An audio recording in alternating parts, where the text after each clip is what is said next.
Fogg. Passepartout understood it all. He was seized with moral anxiety. The coal was giving out. "Ah, if my master can get over that," muttered he, "he'll be a famous man." He could not help imparting to Fix what he had overheard. "Then you believe we are really going to Liverpool?" "Of course." "Ass," replied the detective, shrugging his shoulders and turning on his heel. Passepartout was on the point of vigorously resenting the epithet, the reason of which he could not for the life of him comprehend, but he reflected that the fortunate Fix was probably disappointed and humiliated in his self-esteem, after so awkwardly followed a false scent around the world, and refrained. And now what course could Phileas Fogg adopt? It was difficult to imagine. Nevertheless, he seemed to have decided upon one, for that evening he sent for the engineer, and he said to him, "Feed all the fires until the coal is exhausted." A few moments later, the funnel of the Henrietta vomited forth torrents of smoke, and the vessel continued to proceed with all steam on. But on the 18th, the engineer, as he had predicted, announced that the coal would give out in the course of the day. "Do not let the fires go down," replied Mr. Fogg. "Keep them up to the last. Let the valves be filled." Towards noon, Phileas Fogg, having ascertained the position, called Passepartout, and ordered him to go for Captain Seedy. It was as if the honest fellow had been commanded to unchain a tiger. He went to the poop, saying to himself he would be like a madman. In a few moments, with cries and oaths, a bomb appeared on the poop deck. The bomb was Captain Seedy. It was clear that he was on the point of bursting. "Where are we?" were the first words his anger permitted him to utter. He had a poor man to be an apologetic. He would have never recovered from his paroxysm of wrath. "Where are we?" he repeated with purple face. 707 miles from Liverpool," replied Mr. Fogg with imperturbable calmness. "Pirate!" cried Captain Seedy. "I have sent for you, picaroon." "Sir," continued Mr. Fogg, "to ask you to sell me your vessel." "No, by all the devils, no." "But I shall be obliged to burn her." "Burn the Henrietta?" "Yes, at least the upper part of her. The coal has given out."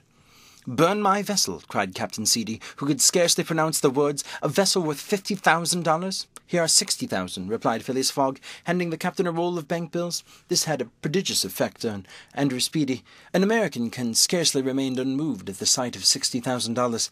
The captain forgot in an instant his anger, his imprisonment, and all his grudges against the passenger. The Henrietta was 20 years old. It was a great bargain. The bomb would not go off after all. Mr. Fogg had taken away the match. "And shall I still have the iron hull?" said the captain in a softer tone. "The iron hull and the engine. Is it agreed?" "Agreed." And Andrew Speedy, seizing the banknotes, counted them and consigned them to his pocket. During this colloquy, Passepartout was as white as a sheet, and Fix seemed on the point of having an epileptic fit. Nearly £20,000 had been expended, and Fogg left the hull and engine to the captain. That is, near the whole value of the craft. It was true, however, that £55,000 had been stolen from the bank. When Andrew Speedy had pocketed the money, Mr. Fogg had said to him, "Don't let this astonish you, sir, but you must know that I shall lose £20,000 unless I arrive in London by 9:15 on the evening of the 21st of December. I missed the steamer at New York, and you refused to take me to Liverpool." "And I did well," replied Andrew Speedy, "for I've gained at least $40,000 by it," he added more sedately. "Do you know one thing, Captain Fogg? Captain Fogg, you've got something of the Yankee about you." And having paid his passenger what he considered a high compliment, he was going away when Mr. Fogg said, "The vessel now belongs to me." "Certainly. From the keel to the truck of the masts, all the wood, that is." "Very well. Have the interior seats, bunks, and frames pulled down, and burn them." It was necessary to have dry wood to keep the steam up to adequate pressure, and on the next day the poop, cabins, bunks, and spare deck were sacrificed. On the next day after that, on the 19th of December, the masts, rafts, and spars were burned. The crew worked lustily, keeping up the fires. Passepartout hewed, cut, and sawed away with all his might. There was a perfect rage for demolition.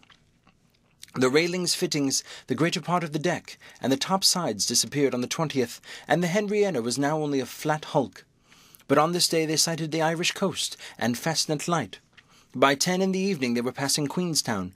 Phileas Fogg had only 24 hours more into which to get to London.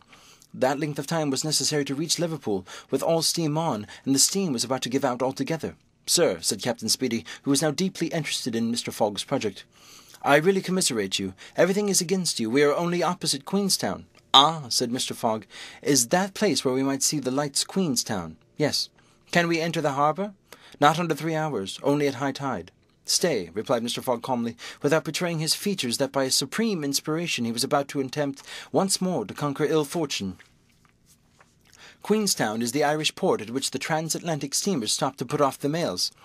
These mails are carried to Dublin by express trains, always held in readiness to start.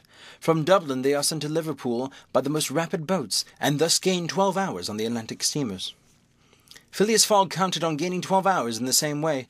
Instead of arriving at Liverpool the next evening by the Henrietta, he would be there by noon, and would therefore have time to reach London before 9:15 in the evening. The Henrietta entered Queenstown harbour at 1 o'clock in the morning. It then being high tide, and Phileas Fogg, after being grasped heartily by the hand by Captain Seedy, left that gentleman on the level hulk of his craft, which was still worth half of what he had sold it for. The party went on shore at once. Fix was greatly tempted to arrest Mr. Fogg on the spot, but he did not. Why?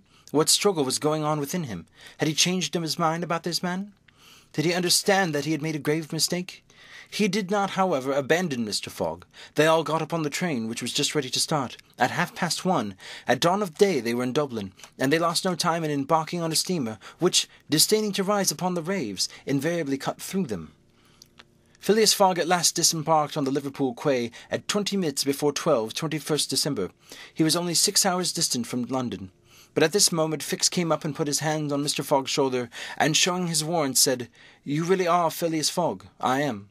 I arrest you in the Queen's name." End of Chapter 33. Read by David Russell for Lit2Go. Available on the web at fcit.usf.edu.